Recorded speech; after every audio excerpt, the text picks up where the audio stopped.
அருப்புக்கோட்டை அரசு பொது மருத்துவமனையில் லேப் டெக்னீஷியனாக வேலை பார்க்குற ஒரு பேர் ராஜ். அதே அரசு பொது மருத்துவமனையில் தூய்மை பணியாளராக, பெண் தூய்மை பணியாளராக வேலை பார்க்குறவங்க பேர் உமா.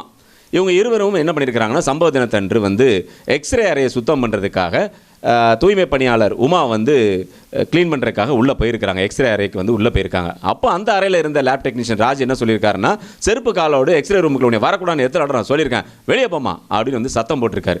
அதுக்கு அந்த அம்மா சொல்லியிருக்கிறாங்க, என்ன எப்போ பார்த்தாலும் வர நேரம் என்னை கத்திக்கிட்டே இருக்கிறீங்களே, வெளியே கழட்டி போடனா கழட்டி போட போகிறாங்க, ஏன் நீ வெளியே போன்னு சொல்கிற, அதுக்கு உனக்கு ரைட்ஸ் கிடையாது அப்படின்னு சொல்லி அவங்க வாக்குவாதம் பண்ணியிருக்கிறாங்க. ரெண்டு பேரும் மாறி மாறி பேச ஆரம்பிச்சாங்க. ஒரு கட்டத்துக்கு அப்புறம் என்ன பார்த்தீங்கன்னா, கோபத்தினுடைய உச்சத்துக்கே போன லேப் டெக்னீஷியன் ராஜ் என்ன பண்ணியிருக்காருன்னா, காலில் கிடந்த செருப்பை கலத்தி தூய்மை பணியாளர் உமா வந்து அடிச்சிருக்காரு. கையில் வந்து 4-5 முறை அடிச்சிருக்காரு. இதனால் வந்து அவமானப்பட்டு என்ன பண்ணியிருக்காங்கன்னா, அவங்க உள்ளே இருந்துட்டு அழுதுகிட்டே வெளியே வந்திருக்காங்க.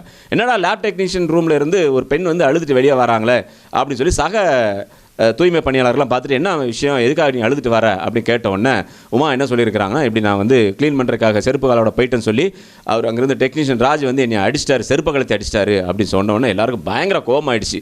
மருத்துவமனை முழுக்க இந்த தகவல் வந்து பரவிடுச்சு. அப்போ அந்த மருத்துவமனையோட டீன் வந்து ஒரு கூப்பிட்டு விசாரணை பண்ணியிருக்கிறார். யாரா ராஜை கூப்பிட்டு விசாரணை பண்ணியிருக்காரு.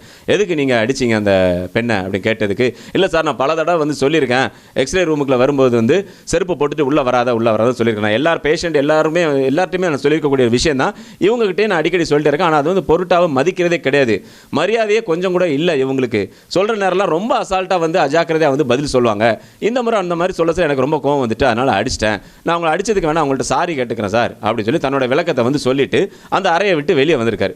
வெளியே வாசலில் ஒரு பயங்கரமான ஒரு கோஷ்டியை காத்துருந்துருக்காங்க. உள்ளே போயிருக்காரு, வெளியே வரட்டும், என்ன மேட்ரு கேட்போம் அப்படின்னு சொல்லிட்டு கூட வேலை பார்க்கக்கூடிய அந்த தூய்மை பணியாளர்கள் வந்து கூட்டமாக நின்றுருக்காங்க. இவர் வெளியே வந்த உடனே எல்லாரும் கூட்டமாக போய் சராமரியாக தாக்கியிருக்கிறாங்க. அந்த காட்சிகளை நீங்கள் பார்த்துருப்பீங்க.